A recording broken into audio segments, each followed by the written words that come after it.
So dopamine, serotonin, neuro transmitters ఏవైతే ఉన్నాయో మన భావోద్వేగాలపై ఎలా ప్రభావం చూపిస్తాయి? సో మనము మనిషి అంటే మెదడు, గుండె కాదు మెదడు. ఎందుకంటే మన మెదడు ఎలా ఉంటుందో మన పర్సనాలిటీ ఎలా ఉంటుంది అనమాట. మన మెదడులో ఉండేది.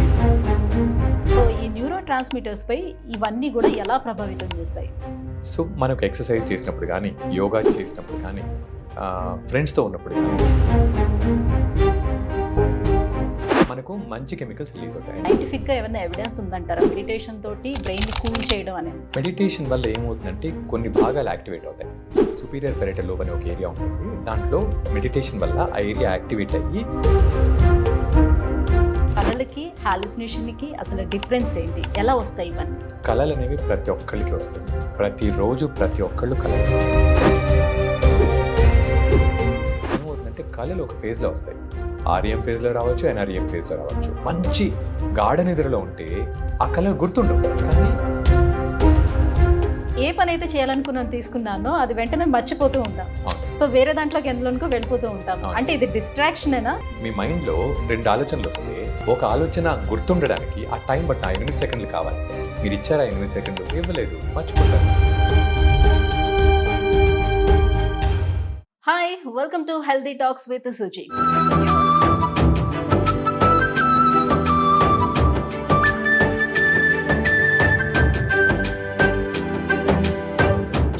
వ్యూస్, మన శరీరంలో అతి శక్తివంతమైన అవయవం ఏది అని అంటే ఏం చెప్తారు? బహుశా మీ అందరికీ గుర్తొచ్చేది గుండె కావచ్చు. బట్ ద లీడర్ ఎవరో తెలుసా? మన బ్రెయిన్. ఎస్, ఇంత చిన్న తలలో ఉన్నటువంటి ఆ బ్రెయిన్ మన భావోద్వేగాల్ని కంట్రోల్ చేస్తుంది, మనం డెసిషన్ తీసుకునేలా చేస్తుంది, మన క్యారెక్టర్ని డిజైన్ చేస్తుంది. అటువంటి అమేజింగ్ బ్రెయిన్ని ఇటీవల కాలంలో ఎంతమంది అనవసరపు పనుల కోసం యూజ్ చేస్తున్నారు, సో దానిపైన ఎంత ప్రెషర్ తీసుకొస్తున్నారో ఒకసారి ఆలోచించుకోవాల్సినటువంటి సమయం ఇది. స్మార్ట్ ఫోన్స్, స్క్రీన్ టైమ్, ఈ డిజిటల్ ప్రపంచం నుంచి మన మెదడుని మనం ఎలా కాపాడుకోవాలి, అలాగే మన మెదడులో ఉన్నటువంటి ఆలోచన శక్తిని ఏ రకంగా మనం పెంపొందించుకోవాలి, ఇప్పుడు వస్తున్నటువంటి ఈ టెక్నాలజీని మన మెదడుకి తగ్గట్టుగా ఎలా ఫర్గా మార్చుకోవాలి, ఈ విషయాలన్నీ ఈ పోడ్కాస్ట్లో మనం ఇవాళ మాట్లాడేద్దాం. సో ఇవాళ మనతో పాటు ఉన్నారు senior neurologist doctor Vemula Srikanth garu. Hello sir. Hello Sujitha. How are you? I'm good. How are you? Yeah, I'm good sir. So neurology అంటే చాలా పెద్ద సబ్జెక్ట్. బట్ ఇవాళ మన పోడ్కాస్ట్లోని కొంతమందికి యూటిలైజ్ అయ్యేటువంటి కొన్ని టాపిక్స్ మాత్రం తీసుకొని డిస్కస్ చేద్దాం. తప్పకుండా. సో సార్, మనలో ఉన్నటువంటి ప్రతి భావం, whether it is love or fear, happiness, sadness, ఇవన్నీ కూడా మన బ్రెయిన్లో జరిగేటువంటి ఆ కెమికల్ రియాక్షన్ వల్ల వచ్చేటువంటి ఫలితాలుగా మన సైంటిస్టులు చెప్తూ ఉంటారు. సో డోపమైన్, సెరటోనిన్, ఈ న్యూరో ట్రాన్స్మిటర్స్ ఏవైతే ఉన్నాయో మన భావోద్వేగాలపై ఎలా ప్రభావం చూపిస్తాయి? సో మనము మనిషి అంటే మెదడు, గుండె కాదు మెదడు. ఎందుకంటే మన మెదడు ఎలా ఉంటుందో మన పర్సనాలిటీ ఎలా ఉంటుంది అనమాట. మన మెదడులో ఉండేది రకరకాల నాడీ కణాలు ఉంటాయి. కానీ అవి ఒకరితో ఒకటి ఎలా మాట్లాడుకుంటాయి? ఒక కణం ఇంకో కణంతో, న్యూరో ట్రాన్స్మిటర్స్తో. ఏ కణం ఇంకో కణంతో ఎలా మాట్లాడుకుంటుందో డిసైడ్ చేసేది మన న్యూరో ట్రాన్స్మిటర్స్. సో ఒక్కొక్క ఏరియాలో కొన్ని న్యూరో ట్రాన్స్మిటర్స్ కొన్ని ఎక్కువ ఉంటాయి. కొన్ని చోట్ల సెరటోనిన్ ఉంటుంది, కొన్ని చోట్ల డోపమైన్ ఉంటుంది. ఆ డోపమైన్ ఒక చోట నుంచి ఇంకో చోటుకు వెళ్ళొచ్చు. సో అది ఎంత ఉంది, ఎక్కడుంది, ఏ సందర్భంలో రిలీజ్ అవుతుంది, ఎంత స్పీడ్గా రిలీజ్ అవుతుంది, ఏ మోతాదులో రిలీజ్ అవుతుంది, ఇవన్నీ మనకు డిసైడ్ చేస్తాయి అన్నమాట. మనం ఎలా ఆలోచిస్తాం, హ్యాపీగా ఉన్నామా, సాడ్గా ఉన్నామా, యాంగ్రీగా ఉన్నామా, రిలాక్స్డ్గా ఉన్నామా, లవ్లో ఉన్నామా, హేటెడ్లో ఉన్నామా, ఇవన్నీ డిసైడ్ చేసేది ఈ న్యూరో ట్రాన్స్మిటర్స్. రసాయన ప్రక్రియ అనమాట మన మెదడులో జరిగేదంతా. ఇప్పుడు ఎవరికైనా ఏదైనా కావాలి అనిపిస్తుంది, తపన, ఐ వాంట్ ఓన్ దాట్, నాకు అది కావాలి అనేది డోపమైన్. Okay, dopamine. ఒక తల్లి బిడ్డను దగ్గరకు తీసుకున్నప్పుడు ఆ వర్ణించలేని ప్రేమ, నిజంగానే వర్ణించలేరు. ఎవరైనా చెప్పగలుగుతారా? నువ్వు చెప్పగలుగుతావా? హ్యాపీనెస్, అది ఆక్సిటోసిన్. ఓకే. ఒక అమ్మాయి ఒక అబ్బాయి సెక్స్ చేసిన తర్వాత వచ్చే ఆ ఫీలింగ్ ఆక్సిటోసిన్. అందుకే క్లోజ్ అవుతారు వాళ్ళు, ఆ రిలీజ్ అవ్వడం వల్ల వాళ్ళు క్లోజ్ అవ్వడం కూడా. సో అన్నీ కూడా మనకు రసాయన ప్రక్రియలతో జరుగుతాయి అన్నమాట. సో మనకు అన్ని రకాల ఎమోషన్స్, అన్ని రకాల ఫీలింగ్స్ మన పర్సనాలిటీ అంతా డిసైడెడ్ బై న్యూరో ట్రాన్స్మిటర్స్. అంటే కావాలి అనే ఫీలింగ్, ఆ ఆసక్తి కలిగించడం అనేది డోపమైన్ నుంచి. Dopamine correct. కానీ చాలా మందికి ఉన్నటువంటి అపోహ ఏంటంటే హ్యాపీనెస్ అనేది డోపమైన్ అనుకుంటారు. మీరు ఒకటి గమనించండి, మనకేదో ఒక మంచి సెల్ ఫోన్ మీద మనసు పడుతుంది అనమాట. రాత్రి మగలు దాని గురించి కలలు కంటాం. Yes. అది దొరికేంత వరకు మనం నిద్రపోమన్నమాట. వచ్చిన తర్వాత రెండో రోజుకి బాగా నిద్రపోతాం, అసలు మర్చిపోతాం అన్నట్టు. Yes. ఏంటది? అది డోపమైన్. Okay. డోపమైన్ మనల్ని అది కావాలి అనిపించేట్లు చేస్తుంది అనమాట. వచ్చిన తర్వాత డోపమైన్ తగ్గిపోతుంది, Okay. ఆ క్రేవింగ్ పోతుంది. So it is not the dopamine which causes the elation. Dopamine అనేది క్రేవింగే. Okay. అందుకనే ఈ పాయింట్ ఎక్కడ వాడుకోవచ్చు అంటే డ్రగ్ అడిక్షన్ కానీ, లేకపోతే సిగరెట్ స్మోకింగ్ కానీ, చాలా రకాల అడిక్షన్స్ ఉంటాయి. Oh. అవన్నీ కూడా డోపమైనే. Okay. డోపమైన్ మనకు ఆ అమ్మాయి కావాలి అనిపిస్తుంది, నాకు ఆ అమ్మాయి నాకు లవర్ అయితే బాగుంటుంది అనిపిస్తుంది, కానీ వచ్చిన తర్వాత డోపమైన్ కాదు, అది వేరే కెమికల్. వచ్చేంత వరకే. సో ఇది డోపమైన్ అనమాట. Yeah. సో ఈ కెమికల్స్ లోని ఏవైనా ఇంబ్యాలెన్స్ అయ్యేటప్పుడు ఎలాంటి చేంజెస్ వస్తాయి? మనకి మూడ్ డిజార్డర్స్ అనేవి కూడా దీని మూలంగానే వస్తాయి అంటారా? సో డోపమైన్ అనేది చాలా ఇంపార్టెంట్ కెమికల్.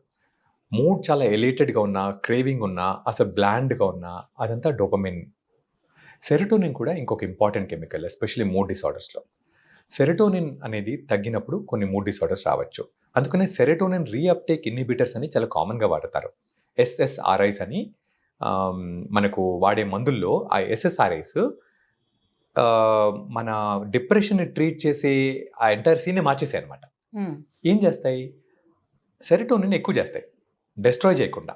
సెరటోనిన్ పని అయిపోయిన తర్వాత దాన్ని తీసేసుకుని డెస్ట్రాయ్ చేయాలి Okay. తీసుకున్నప్పుడు, కానీ డెస్ట్రాయ్ చేయకుండా అక్కడే పెట్టేస్తాయి. Okay. ఎక్కువయ్యి ఆ మూడ్ బెటర్ అవుతుంది. Right. సో అలా సెరటోనిన్ అనేది మూడ్కి చాలా ఇంపార్టెంట్ రోల్ అనమాట. Okay. సెరటోనిన్. సో అలా ఈ ట్రాన్స్మిటర్ మనకు ఇక్కడ పనికొస్తుంది. Oh, nice. సో ఇప్పుడు మనం తీసుకున్నటువంటి ఆ ఫుడ్ కానివ్వండి, లేకపోతే ఎక్సర్సైజెస్ కానివ్వండి, యోగా కానీ, ఇవన్నీ చేస్తే చాలా మంచిది, హార్మోన్స్ అన్ని కరెక్ట్గా ఉంటాయి అని చెప్తూ ఉంటారు కదా. అవును. సో ఈ న్యూరో ట్రాన్స్మిటర్స్ పై ఇవన్నీ కూడా ఎలా ప్రభావితం చేస్తాయి? సో మనకు ఎక్సర్సైజ్ చేసినప్పుడు కానీ, యోగా చేసినప్పుడు కానీ, ఫ్రెండ్స్తో ఉన్నప్పుడు కానీ, రిలాక్స్ అయినప్పుడు కానీ, ఎక్సర్సైజ్ చేసినప్పుడు కానీ, ఆడుకున్నప్పుడు కానీ మనకు మంచి కెమికల్స్ రిలీజ్ అవుతాయి. ఎండార్ఫిన్స్, ఎన్కెఫలిన్స్ ఇవన్నీ రిలీజ్ అవుతాయి అన్నమాట. దాంతోపాటు మనకు మిగతా సెరటోనిన్ కానీ, మిగతా మంచి కెమికల్స్ కానీ రిలీజ్ అవుతాయి. అప్పుడు మన మూడ్ కొంచెం ఎలివేట్ అవుతుంది. ఓకే. సార్, మనం స్ట్రెస్ విషయానికి వస్తాయి. సో అందరి లైఫ్ స్టైల్లోని ఇది ఒక భాగం అనే చెప్పుకోవచ్చు. చిన్నపిల్లల దగ్గర నుంచి పెద్దవాళ్ళ వరకు దీని నుంచి ఎవరు ఎస్కేప్ అవ్వలేరు. అవును. సో ఈ స్ట్రెస్ మూలంగా వచ్చేటువంటి హెడేక్ కానివ్వండి, లేకపోతే గ్యాస్ట్రిక్ ప్రాబ్లమ్స్ కానివ్వండి, ఇట్లా నానా రకాల ప్రాబ్లమ్స్ అన్ని వస్తూ ఉంటాయి మన అవును. శరీరానికి. అవును. స్ట్రెస్ అనేది బ్రెయిన్ తీసుకుంటుంది కదా. బ్రెయిన్ తీసుకునేటప్పుడు మన శరీర ఆరోగ్యంపై ఎలా ప్రభావం చూపిస్తుంది? ఏంటి సంబంధం దీనికి దానికి? సో స్ట్రెస్ వచ్చినప్పుడు మనకు ఆలోచనలు ఎక్కువ అవుతాయి, వేగంగా గుండె కొట్టుకుంటుంది, ఆలోచనలు ఎక్కువ అవుతాయి. ఈ యాంగ్జైటీ ఆలోచనల వల్ల మెదడులో లింబిక్ సిస్టమ్ అనేది స్టిమ్యులేట్ అవుతుంది. దానికి కార్టిజాల్, హైపోథాలమస్కి కనెక్షన్స్ ఉంటాయి. కార్టిజాల్ అనే హార్మోన్ ఎక్కువ అవుతుంది అనమాట. ఎక్కువైనప్పుడు అది బాడీలో కొన్ని చేంజెస్ తెస్తుంది. Okay. కాన్స్టెంట్ స్ట్రెస్ ఉంటే కార్టిజాల్ ఎప్పుడు కూడా హై లెవెల్లో ఉంటుంది. ఈ హై లెవెల్లో ఉన్నప్పుడు అది మనకు స్టమక్ అప్సెట్గా రావచ్చు, గుండె దడగా రావచ్చు, లో ఎనర్జీగా రావచ్చు, నిద్ర లేకుండా రావచ్చు. ఇవన్నీ ఇండైరెక్ట్ ఎఫెక్ట్స్ అనమాట. ఓకే. మెదడులో ఒక భాగానికి ఇంకో భాగానికి ఎప్పుడు కనెక్షన్స్ ఉంటాయి. ఆ కనెక్షన్స్ ఫిజికల్గా కావచ్చు, లేకపోతే కెమికల్గా కావచ్చు. కెమికల్ కనెక్షన్స్ ఉన్నప్పుడు లింబిక్ సిస్టమ్ నుంచి హైపోథాలమస్ కనెక్షన్స్ వల్ల ఈ కెమికల్స్, కార్టిసాల్ లాంటి హార్మోన్స్ తేడా వచ్చి ఈ విధంగా ఇన్ఫ్లుయెన్స్ చేస్తాయి మనకు. కొంతమందికి స్ట్రెస్ ఎక్కువగా ఉండేటప్పుడు నిద్ర పట్టదు, కానీ కొంతమందికి స్ట్రెస్ ఎక్కువ అయ్యేటప్పుడే నిద్ర పడుతూ ఉంటుంది. స్ట్రెస్లో ఉన్నప్పుడు కొంతమంది ఎక్కువ తింటారు, కొంతమంది అసలు తినరు. ఎందుకు ఈ చేంజెస్ ఉంటాయంటారు? సో అది ఇండివిజువల్ అనమాట. అది వాళ్ళు ఆల్రెడీ తిండి మీద మక్కువ ఉందనుకోండి, వాళ్ళు స్ట్రెస్ అయినప్పుడు తింటే తగ్గుతుందేమో అనే క్రేవింగ్ ఉంటుంది. ఆ క్రేవింగ్ తింటారు, కానీ ఆ తినాలి అనే క్రేవింగ్ వల్ల వాళ్ళకు మైల్డ్ సాటిస్ఫాక్షన్ ఉంటుంది. తిన్న తర్వాత మళ్ళీ ఉండదు, మళ్ళీ తినడానికి వెళ్తారనమాట. తిండి వల్ల తగ్గుతుందేమో అనుకుంటారు, కాదు, ఆ క్రేవింగ్ వల్ల తగ్గుతా ఉంది. అది కూడా డోపమైన్ ఎఫెక్ట్. సో ఇప్పుడు ఎప్పుడైనా నెగిటివ్ థాట్స్ మనకి వచ్చేటప్పుడు మన బ్రెయిన్ లో ఉన్నటువంటి నర్వస్ సిస్టమ్ లోని హార్మోన్స్ లోని చేంజెస్ అనేది వస్తాయా? వచ్చినప్పుడు ఎలా ఉంటుంది? నెగిటివ్ థాట్స్ వల్ల కూడా మనకు నేను ఇంతకుముందు చెప్పినట్టు కార్టిసాల్ ఎఫెక్టే ఉంటుంది. కార్టిసాల్ వేరియేషన్స్ వల్ల, క్రానిక్ స్ట్రెస్ వల్ల, అందుకే నిద్ర తగ్గడం, తొందరగా వయసు అయిపోయినట్టు ఉండడం, బీపీ పెరగడం, షుగర్ పెరగడం, స్టమక్ అప్సెట్స్ రావడం, మనకు వెయిట్ పెరగడం, ఇవన్నీ కూడా indirect effects of negative emotions on cortisol and its effects on the rest of the body. Okay.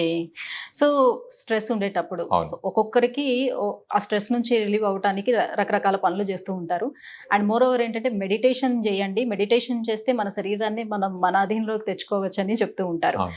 So meditation అనేది ఈ బ్రెయిన్ పైన ఎలా ఎఫెక్ట్ చూపిస్తుంది? సైంటిఫిక్గా ఏమైనా ఎవిడెన్స్ ఉందంటారా మెడిటేషన్ తోటి బ్రెయిన్ని కూల్ చేయడం అనేది? మెడిటేషన్ వల్ల ఏమవుతుందంటే కొన్ని భాగాలు యాక్టివేట్ అవుతాయి. పెరైటల్ లోబ్ అని ఒకటి ఉంటుంది. సుపీరియర్ పెరైటల్ లోబ్ అనే ఒక ఏరియా ఉంటుంది. దాంట్లో మెడిటేషన్ వల్ల ఆ ఏరియా యాక్టివేట్ అయ్యి కొన్ని మంచి కెమికల్స్ రిలీజ్ అవుతాయి. ఓకే. దాంతోపాటు ఒక వన్నెస్ ఫీలింగ్ వస్తుంది. దాంట్లో కామ్ డౌన్ అవుతాం. ఈ కామ్ డౌన్ అయినప్పుడు all the good chemicals release, bad chemicals తగ్గుతాయి. దానివల్ల హెల్త్ మీద మీరు చూస్తే మెడిటేషన్ చేసిన తర్వాత పల్స్ రేట్ తగ్గుతుంది, బీపీ కంట్రోల్కి వస్తుంది, షుగర్ లెవెల్స్ కంట్రోల్కి వస్తాయి. దాంతోపాటు మైండ్ పీస్ఫుల్గా ఉంటుంది. ఒకే ఆలోచన ఉంటుంది. 2-3 ఆలోచనలు ఒకేసారి రావడం అంటూ ఉండదన్నమాట. సో అది మెడిటేషన్ వల్ల సాధ్యమవుతుంది. సో పడుకునేటప్పుడు సాధారణంగా కళలు వస్తూ ఉంటాయి. అవును. కొంతమంది అంటారు మాకు అసలు కళలే రావు అని అంటారు. కొంతమంది మేము పడుకుంటే అసలు స్టార్ట్ అయిపోతాయి కళలు అని అంటారు. కళలు రావడం అసలు మంచిదేనా? కళల వల్ల నిద్ర ఏమైనా డిస్టర్బ్ అవుతుందా? కళలకి హాలుసినేషన్కి అసలు డిఫరెన్స్ ఏంటి? ఎలా వస్తాయి ఇవన్నీ? సో కళలు అనేవి ప్రతి ఒక్కళ్ళకి వస్తుంది. ప్రతిరోజు ప్రతి ఒక్కళ్ళు కళలు కంటారు. ఓకే. కనీసం 5 నుంచి 7 సార్లు వరకు కళలు కంటారు. అంటే మిగతా వాళ్ళు కొంతమంది చెప్తారు నాకు అసలు రావు కళ అంటే వాళ్ళకి గుర్తుండదనా? గుర్తుండదు. ఏమవుతుందంటే కళలు ఒక ఫేజ్లో వస్తాయి. ఆర్ఎం ఫేజ్లో రావచ్చు, ఎన్ఆర్ఎం ఫేజ్లో రావచ్చు. మంచి గాఢ నిద్రలో ఉంటే ఆ కళలు గుర్తుండవు, కానీ నిద్ర కలతగా ఉంటే గుర్తుంటాయి. ఇప్పుడు ఇన్సెప్షన్ మూవీలో మేబీ ఆ హీరో కళలు కనేటప్పుడు పార్షియల్గా మెలుకుంటాడేమో, అందుకని గుర్తుండొచ్చు. ఓకే. ఆ మెలకు అని వచ్చే విధానాన్ని బట్టి ఆ కళలు ఉండొచ్చు. సో కళలు అనేవి ప్రతి ఒక్కళ్ళు కంటారు, కానీ కళలు కనే టైంలో మెలకు వస్తే గుర్తుంటుంది. కళలు కనే టైంలో మెలకు రాకపోతే గాఢ నిద్రలో ఉంటే గుర్తురాదు. ఓకే. అండ్ ఎవరికి నిద్ర రాదు? నిద్ర మనకు ఎక్సర్సైజ్ లేదు, టెన్షన్లో ఉంటాము, బాగా స్ట్రెస్లో ఉంటాము, నిద్ర పట్టదు, వాళ్లకు కళలు గుర్తుంటాయి. దాని గురించి ఎక్కువ డిస్కస్ చేస్తారు, ఇంకొంచెం టెన్షన్ పెంచుకుంటారు అనమాట. అంతేగాని బాగా నిద్రపోయే వాళ్ళకు గుర్తుండదు, హ్యాపీగా ఉంటారు. ఓకే. మరి కొంతమంది మాకు వచ్చిన కళలు కూడా కొన్ని అలా నిజం అవుతూ ఉంటాయి. సో నాకు నెక్స్ట్ ఏం జరుగుతుంది అనేది కొంచెం తెలుస్తూ ఉంటుంది, నా కళ్ళలోకి వస్తుంది, ఇలానే జరిగింది, ఇది ఎలా పాసిబుల్ అవుతుందో అని చాలా మంది ఆలోచిస్తారు. నిజంగానే అది పాసిబుల్ అవుతుందా, లేకపోతే దాని గురించి ఎక్కువగా వాళ్ళు ఆలోచిస్తూ ఉండడం వల్ల బ్రెయిన్ లో ఎక్కడైనా అలా ఉంటుందా? సో మనం దేని గురించి కళలు కంటాం? మనకు ఆల్రెడీ ఏదైనా పని చేస్తే లేకపోతే దేని గురించి ఆలోచిస్తూ ఉంటేనే కళలు కంటాం. సో మనం దేని గురించి ఆలోచిస్తాం? జరిగే విషయం గురించి కదా. ఆ విషయం జరగచ్చు కదా. సో మనం ఆలోచించి దాని గురించి ఆలోచిస్తూ నిద్రపోయినప్పుడు దాని గురించి కళలు కనొచ్చు. ఆ విషయం ఎందుకు ఆలోచిస్తాం? జరగబోయే దాని గురించి ఆలోచిస్తాం. అది జరగచ్చు. కళలు కనడం వల్ల జరగబోయే దాని గురించి ప్లాన్ చేసి ఆలోచించి నిద్రపోవడం వల్ల దాని గురించి కళలు కంటాము. అది జరగచ్చు కూడా, అందుకని జరుగుతుంది, కానీ కళలు కనడం వల్ల జరగదు. జరుగుతుంది. అదంతా ఒక మిత్ అంతే కదా. రైట్. మీరు ఇంతకు ముందే మాట్లాడారు గాఢ నిద్ర గురించి. సో మనం పడుకున్న తర్వాత ఎన్ని అవర్స్ లోని మనం రెమ్ స్లీప్ కి వెళ్తాం? సో రెమ్ స్లీప్ వల్ల మన మెదడుకి ఎలాంటి రిలాక్సేషన్ అనేది ఉంటుంది? ఆ టైంలో మన బ్రెయిన్ ఎలా బిహేవ్ చేస్తుంది? సో మనకు స్లీప్ని ఎన్ఆర్ఈఎం, ఆర్ఈఎం ఫేజెస్గా డివైడ్ చేయొచ్చు అనమాట. ఎన్ఆర్ఈఎంలో కూడా 4 ఉండేవి, ఇప్పుడు 3 అంటారు. సో 1, 2, 3, 4, ఇప్పుడు 3 అంటారు. దాని తర్వాత ఆర్ఈఎం వస్తుంది. ఆర్ఈఎం అంటే rapid eye movement. Rapid eye movement అంటే ఎవరైనా ఆర్ఈఎం ఫేజ్ లో ఉండే వాళ్ళు నిద్రపోతూ చూస్తే వాళ్ళు కళ్ళు కదులుతూ ఉంటారు అనమాట. వీళ్ళు యాక్టింగ్ చేస్తున్నారు, లేదు వాళ్ళు పూర్తి నిద్రలో ఉన్నారు, కానీ లోపల కళ్ళు కదలడం వల్ల మీకు అనిపిస్తుంది అట్లా వాళ్ళు నిద్రపోవట్లేదని. యాక్టింగ్ లేదు, నిజంగా నిద్రపోతున్నారు వాళ్ళు. కాకపోతే ఆ ర్యాపిడ్ ఐ మూమెంట్ ఆర్ఈఎం అది రెమ్ స్లీప్ అంటాం అనమాట. ఎన్ఆర్ఈఎం అంటే నాన్ ర్యాపిడ్ ఐ మూమెంట్, అసలు కళ్ళు కదలవు. ఎన్ఆర్ఈఎంలో చివరి ఫేజెస్ డీప్ స్లీప్ ఉంటాయి, స్లో వేవ్ స్లీప్ అంటాం.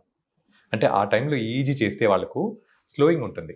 ఈజీ అనేది బ్రెయిన్ యాక్టివిటీ, దానికి ఒక ఫ్రీక్వెన్సీ ఉంటుంది. ఎన్ఆర్ఈఎంలో చివరి స్టేజెస్లో అది స్లో అవడం వల్ల దాన్ని స్లో వేవ్ స్లీప్ అంటారు. ఆ స్లో వేవ్ స్లీప్లో మనం చాలా రిలాక్స్ అయిపోతాం, బాడీ చాలా రెస్ట్ఫుల్గా ఉంటుంది, ఫిజికల్గా అన్ని ప్రాసెసెస్ చాలా రిలాక్స్ అవుతాయి. ఆర్ఈఎం ఫేజ్లో ఎమోషనల్గా మనకు ఒక కొహెరెన్స్ వస్తుంది అనమాట. So emotional, physical restfulness and also reorganisation జరుగుతుంది ఎన్ఆర్ఈఎం, ఆర్ఈఎం రెండిట్లో కలిపి. సో ఎన్ఆర్ఈఎం, ఆర్ఈఎం రెండు కూడా ముఖ్యమే. ఆర్ఈఎం ఫేజ్ ఎవరికైనా తగ్గుతుందో వాళ్ళకు కొన్ని డిజీజెస్ వచ్చే ఛాన్స్ ఉంటుంది. ఓకే. పార్కిన్సన్స్ వ్యాధిలో కొందరికి రెమ్ బిహేవియరల్ డిసార్డర్ అంటాం. అంటే మామూలుగా కలలు కంటారు ఆర్యంలో. కలలు కన్నప్పుడు మనం ఎందుకు దాన్ని యాక్టింగ్ చేయము? అంటే కొందరు మీరు గమనిస్తుంటారు. కలల్లో నడుస్తూ వెళ్ళి దూకేస్తారు. అవును. కలల్లో కొన్నిసార్లు మర్డర్ కేసులు కూడా జరిగాయి తెలుసా? అంటే ఆహా! కలలు కంటూ వాళ్ళకి కల వస్తుంది. అంటే చంపేసినట్లు. కత్తి తీసుకొని వెళ్ళి పొడి చేస్తారనమాట. అదే. ఆ!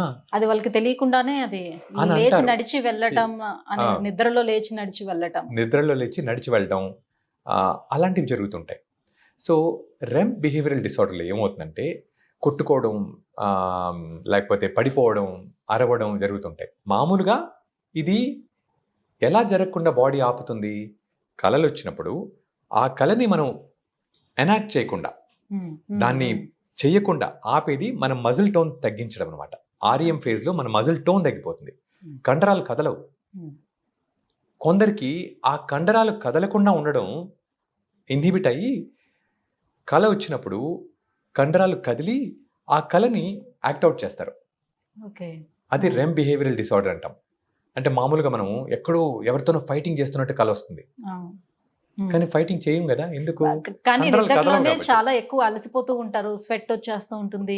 గుండె అలాగే వేగంగా కొట్టుకుంటుంది. కొట్టుకుంటుంది. అలిసిపోతాం. స్వెటింగ్ వస్తుంది గానీ కదలం. హ్మ్. కొందరికి ఈ మెకానిజం తేడా రావడం వల్ల చేతులు, కాళ్ళు కొట్టేసుకొని పక్కనుండే వాళ్ళని తన్ని కింద పడిపోయి కొందరు నడిచేసి ఇవన్నీ చేస్తుంటారన్నమాట. దీన్ని హ్మ్. రెమ్ బిహేవియరల్ డిసార్డర్ అంటాం. ఓకే. ఓకే. ఇది కొన్ని జబ్బుల్లో ఉంటుంది. కొందరికి ఆ జబ్బు లేకపోయినా ముందే వచ్చి తర్వాత జబ్బు బయటపడుతుంది. ఓకే. ఓకే. అంటే పార్కిన్సన్స్ ఇప్పుడు లాంటిది. చిన్న పిల్లల్లో కూడా కొంతమందిలో స్టార్ట్ అవుతుంది. మీరన్నట్టుగా నిద్ర లేచి నడవటాలు ఇవన్నీ కూడా అవును. అరవటం, మాట్లాడడం, మాట్లాడి పడుకోవటం ఇలాంటివన్నీ చేస్తారు కదా! అవును. సో, కొంచెం పెద్దయిన తర్వాత ఆటోమేటిక్‌గా సెట్ అయిపోతుంది. అవును. సర్దుకుంటుందేమోనని కరెక్ట్. వదిలేస్తుంటారు. కరెక్ట్. సర్దుకుంటుందలా. సర్దుకుంటుంది. ఓకే. మనం మన యొక్క బ్రెయిన్ అంతా కూడా డెవలప్ అవుతుంది కాబట్టి తర్వాత ఓకే. సర్దుకునేస్తుంది చాలా మందికి. సో, ఈ మధ్య కాలంలో నిద్రలేమి సమస్యతో బాధపడే వాళ్ళు చాలా ఎక్కువ మంది పెరిగిపోతూ వస్తున్నారు. సో, ఈ నిద్ర లేకపోవటం వల్ల ఎలాంటి సైకలాజికల్ ఇష్యూస్ అనేవి ఏర్పడుతూ ఉంటాయి? సో, నిద్ర అనేది చాలా ముఖ్యమైన ప్రక్రియ. నిద్రలో నేను చెప్పినట్టు ఇంతకుముందు మన ఫిజికల్, మెంటల్ రీఆర్గనైజేషన్ జరుగుతుంది. రెస్ట్‌ఫుల్‌నెస్ జరుగుతుంది. బాడీ ప్రాసెస్ అంతా సెట్ అవుతాయి. గ్లింఫాటిక్ సిస్టమ్ అని ఉంటుంది. గ్లింఫాటిక్ సిస్టమ్ ఏం చేస్తుంది మెదడులో పాయిజన్స్ అన్నీ తయారవుతూ ఉంటాయన్నమాట. ఎందుకంటే రోజు మనం చాలా ఆలోచిస్తాము. చాలా విషయాలు గ్రహిస్తాము. దాన్ని గుర్తుపెట్టుకోవాలి. దాన్ని మనకు ఒకదానికి ఇంకోటి లింక్ చేయాలి. ఇవన్నీ జరగడానికి బ్రెయిన్ చాలా పనిచేస్తుంది.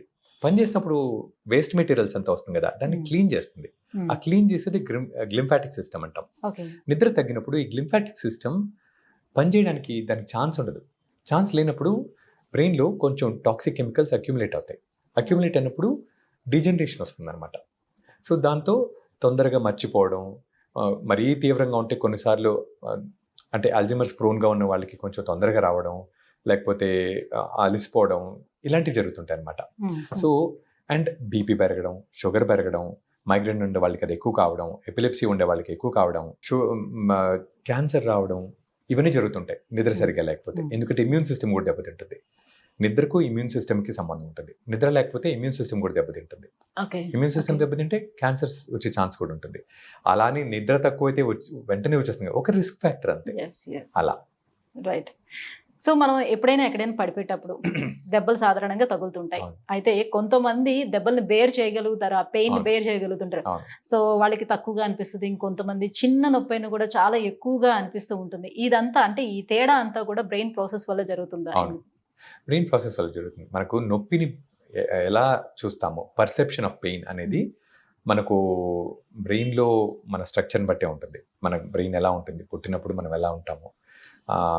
కొంచెం టెన్షన్‌గా ఉండేవాళ్ళు వాళ్ళ కెమికల్స్ డిఫరెంట్‌గా ఉంటాయి కాబట్టి అదే పెయిన్‌ని పెద్దదిగా చూస్తారు. మన పర్సెప్షన్ బట్టి ఉంటుంది అది. రైట్. అది కరెక్ట్. సో, ఎప్పుడైనా మరి ఏదైనా దెబ్బ తగిలినప్పుడు ఆ పెయిన్‌ని మన మెదడు ఎంతవరకు గుర్తుపెట్టుకుంటుంది? ఎంతవరకు మళ్ళీ తర్వాత ఎప్పుడైనా గుర్తు చేసుకునేటప్పుడు కూడా ఆ పెయిన్ మనకి గుర్తుకొస్తుందా? ఎంతవరకు గుర్తుపెట్టుకోగలుగుతది? సో, ఎవరైనా పక్కన ఫ్రెండ్ గట్టిగా కొట్టాడనుకోండి హ్మ్. చనువుగా. అది ఎంత పెద్ద దెబ్బ తగిలినా మనం దాన్ని ఈజీగా తీసుకొని పెద్ద గుర్తుపెట్టుకోం. హ్మ్. అదే విడిపోయేటప్పుడు ప్రియుడిని ఫట్ అని కొట్టిందనుకోండి, ఆ దెబ్బ బాగా జీవితాంతం గుర్తుంటుంది. అది పెద్ద దెబ్బ తగలకపోయినా. అంటే అసోసియేటెడ్ ఎమోషనల్ కాంపోనెంట్ అన్నమాట. హ్మ్. హ్మ్. అంటే దాంతో పాటు ఇంకేం జరిగింది? దాన్ని బట్టి ఆ దెబ్బ గుర్తుంటుంది. ఎందుకంటే లింబిక్ సిస్టమ్ కనెక్షన్ ఉంటుంది. హ్మ్. ఆ ఎమోషనల్ కాంపోనెంట్ లింబిక్ సిస్టమ్ చూస్తుంది కాబట్టి, ఆ దెబ్బ తగిలినప్పుడు ఎందువల్ల తగిలిందో దానివల్ల ఎక్కువ గుర్తుంటుంది ఆ నొప్పి కంటే. So neuro science of love. So ఈ ప్రేమ అనేది ఈ హార్మోన్ల కలయికనా లేకపోతే మన మానసిక స్థితినా? ప్రేమ అనేది అవసరం. అంటే ఇద్దరు మనుషులు కలవాలంటే అట్రాక్షన్ ఉండాలి. ఎందుకంటే మనకు బేసిక్గా లైఫ్లో కావాల్సింది ఏంటి? సస్టెనెన్స్, ప్రాపగేషన్, అంతే కదా. మనం బతకాలి, కంటిన్యూ అవ్వాలి, మన ప్రోజని కంటిన్యూ అవ్వాలి. ప్రోజని కంటిన్యూ అవ్వాలంటే అట్రాక్షన్ ఉండాలి. ఎందుకంటే ఒక ఒక మేల్ ఫీమేల్ దగ్గర కావాలంటే అట్రాక్షన్ లేకపోతే రారు కదా. అట్రాక్షన్ ఉండాలి. దానికోసం అనేది ఇన్బిల్ట్ ఆ ప్రక్రియ ప్రేమ. సో ప్రేమ లేకుండా difficult for two people to stay together కదా, అందుకని ఉండాలి. సో అది రకరకాల కెమికల్స్ ద్వారా మనకు అది సాధ్యం అవుతుంది అనమాట. అందరిని ప్రేమించలేము. కొన్ని రకాల కంటే వాళ్ళు చేసిన కొన్ని వాళ్ళకున్న కొన్ని హ్యాబిట్స్ ఉండొచ్చు, వాళ్ళు మాట్లాడే తీరు ఉండొచ్చు, వాళ్ళ లుక్స్ ఒకే. సపోజ్ ఒకళ్ళు ఒకలాగా ఉన్నారనుకోండి, ఒకళ్ళకి నచ్చుతుంది, ఒకళ్ళకి నచ్చదు. అది ఆ బ్రెయిన్లో వాళ్ళని ఎలా పర్సీవ్ చేస్తారో దాన్ని బట్టి ఉంటుంది అనమాట. ఆ కెమికల్స్ కొందరిని అలాంటి వాళ్ళని చూస్తే రిలీజ్ అవుతుంది, కొందరికి రిలీజ్ కాదు. అందుకని ప్రేమ అందరితో ప్రేమలో పడరు. Most attractive person doesn't love the most attractive girl, అట్లా కాదు కదా. సో ఆ మనిషి ఎందుకు నచ్చుతారంటే వాళ్ళ బ్రెయిన్లో ఏ టైప్ ఆఫ్ కెమికల్ ఆ లుక్ వల్ల రిలీజ్ అవుతుంది, వాళ్ళు మాట్లాడే దాని వల్ల రిలీజ్ అవుతుంది ఉంటుంది అనమాట. So again same serotonin, same dopamine, same oxytocin, ఇవే రెస్పాన్స్. కానీ అన్నిటికన్నా ఎక్కువ పెయిన్ ప్రేమ వల్ల ఎందుకు అనుభవిస్తారు అని, ఎందుకు సూసైడ్ వరకు వెళ్తూ ఉంటారు, అంత పెయిన్ ఎందుకు దాని వల్లే వస్తుంది అని అన్నట్టు. సో డోపమిన్ బాగా పెరుగుతుంది లవ్ లో, అంటే యాంటిసిపేషన్ ఆఫ్ లవ్. కానీ అది రాలేదనుకోండి, క్రాష్ అవుతుంది. ఆ క్రాష్ అయినప్పుడు ఆ ఫీలింగ్ డిఫరెంట్గా ఉంటుంది అనమాట. ఎక్స్ట్రీమ్ లో దీంట్లోకి వెళ్ళిపోతారు. దాంతోపాటు సెరటోనిన్ కూడా లో అయినప్పుడు ఆ తోడయ్యి వాళ్ళకు ఆ జరిగే ప్రక్రియల వల్ల ఎక్స్ట్రీమ్ ఎమోషన్స్కి లోన్ అవుతారు అనమాట. సో అందుకని again complex interaction of all these chemicals. Right. So కొంతమందికి ఆ మూడ్ బాగాలేనప్పుడు కొంతమంది మ్యూజిక్ వింటారు, లేకపోతే లోన్లీగా కొంతమంది కూర్చుంటూ ఉంటారు కదా. మ్యూజిక్ అనేది కూడా మంచి ప్రభావాన్ని చూపిస్తుంది అంటారు. ఏ రకంగా? అది మ్యూజిక్ అగైన్ మన టెంపరల్ లోబ్స్కి కనెక్టెడ్ అనమాట. దానికి పక్కనే ఉన్న లింబిక్ సిస్టమ్కి కనెక్షన్స్ ఉంటాయి. సో ఆ లయబద్ధంగా వచ్చే మ్యూజిక్ వల్ల మనలోని కొన్ని బ్రెయిన్లో భాగాలు స్టిమ్యులేట్ అయ్యి దానివల్ల రిలీజ్ అయ్యే కెమికల్స్ మనల్ని మేక్ us ఫీల్ హ్యాపీ. సరే, ఇప్పుడు సేమ్ ఏజ్ గ్రూప్ ఇద్దరు పిల్లలు ఉన్నారనుకుందాం క్లాస్ రూమ్ లో. ఒకడు బాగా చదువుతాడు, ఇతను ఎంత ఎఫర్ట్ పెడుతున్నాడో టైం ఇతను అంతే ఎఫర్ట్ పెడతాడు, అదే టైం కూడా కూర్చుంటాడు. కానీ ఒకడు బాగా వస్తాయి మార్కులు, బాగా గుర్తుపెట్టుకోగలుగుతాడు, ఇంకొకరు గుర్తుపెట్టుకోలేకపోతారు. ఏంటి వాళ్ళిద్దరికి డిఫరెన్స్? ఎందుకు ఆ జ్ఞాపక శక్తి తగ్గుతుంది? ఒకరు ఇంట్రెస్ట్, ఒకళ్ళకి చదువు అవసరము, ఇంట్రెస్ట్ ఉండొచ్చు, ఇంకొకళ్ళకి చదువు మీద మనసు ఉండకపోవచ్చు. సో కేవలం ఇంట్రెస్ట్ అనేది ఇక్కడ మెయిన్ రోల్ ప్లే చేస్తుంది, జ్ఞాపక శక్తి కాదు. వాళ్ళకి ఇప్పుడు సపోజ్ చదువు లేని వాళ్ళని క్రికెట్ స్కోర్ అడగండి, బ్రహ్మాండంగా చెప్తారు. సో వాడి జ్ఞాపక శక్తి ఉంది, జ్ఞాపక శక్తి ఉంది, ఇంట్రెస్ట్ లేదు. రైట్. అదే ఒక సినిమా గురించి అడగండి, ఆ స్టోరీ బ్రహ్మాండంగా చెప్తారు. ఈ చదివే వాడిని సినిమా స్టోరీ అడగండి, ఏం చెప్పలేరు. ఈయనకు చదువు అంటే ఇంట్రెస్ట్, మార్కులు రావాలంటే కాంపిటేటివ్ ఆ స్పిరిట్ ఉంటుంది, టాప్ అవ్వాలని ఉంటుంది, అదొక టైప్ ఆఫ్ ఇంట్రెస్ట్. ఇక్కడ ఇంకొక అబ్బాయికి సినిమాలు ఇంట్రెస్ట్, క్రికెట్ ఇంట్రెస్ట్, ఫ్రెండ్స్ చెప్పిన విషయాలు ఇంట్రెస్ట్, గాసిప్ ఇంట్రెస్ట్, అవన్నీ ఉంటాయి. సో ఇంట్రెస్ట్ బట్టి జ్ఞాపక శక్తి అంతే. అంటే గివెన్ దట్ ఇద్దరికి ఒకే బ్రెయిన్ ఉంటాయి. కొందరికి బ్రెయిన్లో తేడాలున్నా లేకపోతే డిఫెక్ట్స్ ఉన్నా అప్పుడు వేరే. బట్ జనరల్గా కొందరు గుర్తుండడం, కొందరు గుర్తుండకపోవడం వాళ్ళ ఇంట్రెస్ట్ని బట్టి ఉంటుంది. సో న్యూరోప్లాస్టిసిటీ అంటే ఏంటి సార్? వయసు పెరుగుతున్న కొద్దీ మన బ్రెయిన్కి ఆ అడాప్టబిలిటీ అనేది ఉంటుందా? సో వయసు పెరుగుతున్న కొద్దీ కాదు, చిన్నప్పుడే న్యూరోప్లాస్టిసిటీ ఎక్కువ ఉంటుంది. ఓకే. చిన్నప్పుడు కొందరికి మరీ చిన్నపిల్లలు కొందరికి స్ట్రోక్ రావచ్చు. స్ట్రోక్ వచ్చి వాళ్లకు స్పీచ్ ఏరియా బాగా దెబ్బతింటుంది. ఆ దెబ్బతిన్న తర్వాత చిన్నపిల్లలు అయితే రికవర్ అవుతారు. ఎస్పెషల్లీ 8 సంవత్సరాల కంటే ముందున్న వయసు తక్కువ ఉన్న పిల్లలు అయితే రికవర్ అవుతారు, వాళ్ళకి స్పీచ్ వచ్చేస్తుంది, ఇంకొక సైడ్ టేక్ ఓవర్ చేస్తుంది అనమాట. అదే అడల్ట్స్లో, పెద్దవాళ్ళలో స్ట్రోక్ వచ్చింది అనుకోండి, వాళ్ళకి రికవరీ ఛాన్స్ తక్కువ ఉంటుంది. సో చిన్నపిల్లల్లో ఉండేంత న్యూరోప్లాస్టిసిటీ అడల్ట్స్లో ఉండదు, పెద్దవాళ్ళలో ఉండదు. కానీ కంప్లీట్గా లేకుండా కూడా ఉండదు. న్యూరోప్లాస్టిసిటీ ఉంటుంది, ఫిజియోథెరపీ చేసేది అందుకే. ఎందుకు చేస్తారు? ఒక యాక్షన్ చేస్తే మెదడు దాన్ని పసిగట్టి నేర్చుకుని కొత్త కనెక్షన్స్ డెవలప్ చేస్తుంది అనమాట. ఏదైనా డ్యామేజ్ ఏరియా ఉంటే దాని చుట్టూ ఉన్న బ్రెయిన్ సెల్స్ యాక్షన్ చేయడం ద్వారా పసిగట్టి కొత్త కనెక్షన్స్ ఏర్పాటు చేసుకుంటాయి. Okay. That is plasticity. So plasticity is possible through out life. చిన్నపిల్లల్లో ఉన్నంత కాకపోయినా ఏదో మోస్తరుగా జరుగుతూనే ఉంటుంది. అప్పుడప్పుడు నేర్చుకోవడం, కొత్త కనెక్షన్స్ డెవలప్ చేయడం. సో ఎప్పుడు కూడా ఇది నా వల్ల కాదు, నేను I'm two old to learn అనేది ఏం లేదు. You can learn painting at 50, you can learn dancing at 70, you can learn computers at 80, you can do everything. కానీ ఆ గ్రహించే శక్తి వయసు పెరిగే కొద్దీ కొంచెం తగ్గుతుంది. బట్ ఎక్కువ టైం చేసే కొద్దీ, ఇంట్రెస్ట్తో పాటు చేసే కొద్దీ ఆ న్యూరోప్లాస్టిసిటీ వల్ల కొత్త స్కిల్స్ డెవలప్ చేసుకోవచ్చు ఏ వయసులో అయినా. సో ఇప్పుడు బ్రెయిన్కి మన సైన్స్ ప్రకారం రివైర్ చేసుకోవడం అనేది సాధ్యమవుతుందా? నాకు ఏదైనా ఒక వ్యసనం, ఒక అలవాటు ఉంది, దాన్ని నేను ఇప్పుడు వదిలేసుకోవాలనుకుంటున్నాను, లేకపోతే ఒక వ్యక్తి మర్చిపోవాలనుకుంటున్నాను, ఇది బ్రెయిన్లో ఫిక్స్ అయితే అది ఎంతవరకు సాధ్యమవుతుంది? అది ఒక్కొక్కరు బ్రెయిన్ బట్టి ఉంటుంది. కొందరు ఈజీగా మర్చిపోతారు, వాళ్ళు ఇంకో దానికి మూవ్ అవుట్ అయిపోతారు. కొందరు మర్చిపోలేరు, దాని మీదే ఉంటారు. అది పర్సనాలిటీని బట్టి ఉంటుంది, వాళ్ళ జెనెటిక్స్ని బట్టి ఉంటుంది, వాళ్ళ మూడ్ని బట్టి ఉంటుంది. So it is not the same in every one. ఒక్కొక్కరికి ఒక్కొక్కలాగా ఉంటుంది. సో ఇప్పుడు ఏమవుతుందంటే డోపమిన్ క్రేవింగ్ ఉంటుంది. నేను చెప్పాను కదా, కావాలి కావాలి కావాలి అనేది డోపమిన్. సపోజ్ ఈ డోపమిన్ క్రేవింగ్కి ఇంకొక గోల్ ఇచ్చామనుకోండి, అంటే ఈ వస్తువు కావాలి, దాని బదులు ఇంకో వస్తువు మీద మనసు వెళ్ళేటట్టు చేస్తే ఈ వస్తువుని మర్చిపోతారు. అందుకే సినిమాలో చూస్తాం కదా, ఒక అమ్మాయిని ప్రేమించి ఇంకో అమ్మాయి వచ్చేసరికి ఈ అమ్మాయిని మర్చిపోతారు. వేరే ఆ అమ్మాయి లేకపోతే ఈ అమ్మాయి గురించి ఆలోచిస్తుంటారు. సో అట్లా, కానీ ఇది అందరిలో ఒకలా ఉండదు. ఒకలా ఉండదు. అదే చెప్పాను కదా, అందరి బ్రెయిన్స్ డిఫరెంట్. సో వాళ్ళకున్నట్లు వీళ్ళకు ఉంటుంది అనేది రాంగ్ అది. సో క్రేవింగ్ అనేది డోపమిన్ వల్ల వస్తుంది కాబట్టి డోపమిన్ని మనం దారి మళ్లించగలిగితే మనకు ఆ క్రేవింగ్, అది లవ్ అయినా ఉండొచ్చు, లేకపోతే వస్తువులైనా ఉండొచ్చు, వ్యసనమైనా ఉండొచ్చు, దేని నుంచైనా మనం దారి మళ్లించవచ్చు. సో డోపమిన్ని మనం నావిగేట్ చేయడమే మనం చేయగలిగిన most important thing to move someone away from addiction or hopeless love or materialistic pleasure, ఏదైనా కానీ. సో నావిగేట్ చేయడం అనేది మన చేతుల్లో పని, మన చేతిలో ఉంది. సపోజ్ మనము ఒక కష్టమైన పని చేయాలి, మనకు ఆ మోటివేషన్ రావట్లా, దానికంటే కష్టమైన పనిని చేస్తే ఈ పని సులభం అవుతుంది. సో అది మనము నేర్పించగలగాలి ఎలా చేయాలో. అంటే కొంతమంది ఎవరికి వాళ్ళు ఓన్ చేసుకొని వాళ్ళని చెప్పుకోవటం, వాళ్ళని మౌల్డ్ చేసుకోవడం ఎవరికి వాళ్ళు చేయగలుగుతారు. ఇంకొంతమంది సో సైకాలజిస్ట్ దగ్గరికి వెళ్ళాల్సిన పరిస్థితి కూడా ఏర్పడుతూ ఉంటుంది. ఎందుకు అంత ఆ చేంజ్ ఉంటుంది అంటారు? నేను చెప్పాను కదా, అందరి బ్రెయిన్స్ ఒకలాగా కాదు. కొందరికి గిఫ్టెడ్, స్థితప్రజ్ఞులాగా ఉంటారు. అది చాలా మటుకు జెనెటిక్. అమ్మ నాన్న ఎలా ఉంటారో జనరల్గా మనం అలా ఉంటాం. వాళ్ళు స్థితప్రజ్ఞులు అయితే పిల్లలు కూడా ఓ మోస్తరుగా అలానే ఉంటారు. బాగా టెన్స్ యాంగ్షియస్గా ఉన్నారనుకోండి, మనసు కుదురుగా ఉండదు. దేని మీద కుదురుగా లేనప్పుడు ఫోకస్ ఉండదు కాబట్టి అజిటేట్ అవుతూ ఉంటారు, ఇటు అటు. ఫోకస్ ఉందనుకోండి, కాన్స్టెంట్గా ఉండరు. అది అన్ఫార్చునేట్లీ మీరు చెప్పినట్లు ఫస్ట్ మనం కెమికల్స్ గురించి మాట్లాడుకున్నాం కదా, బ్రెయిన్లో ఏ భాగంలో ఏ కెమికల్ ఎలా ఉందో అనేది చాలా మటుకు జెనెటిక్గా డిసైడెడ్. మన బాడీలో ప్రతిదీ జెనెటిక్గా డిసైడెడ్. కానీ నేచర్ నర్చర్ అంటాం. నేచర్ ఏంటి? జన్యుపరంగా జెనెటిక్గా మనం ఎలా ఉంటాము అనేది నేచర్. నర్చర్ ఏంటి?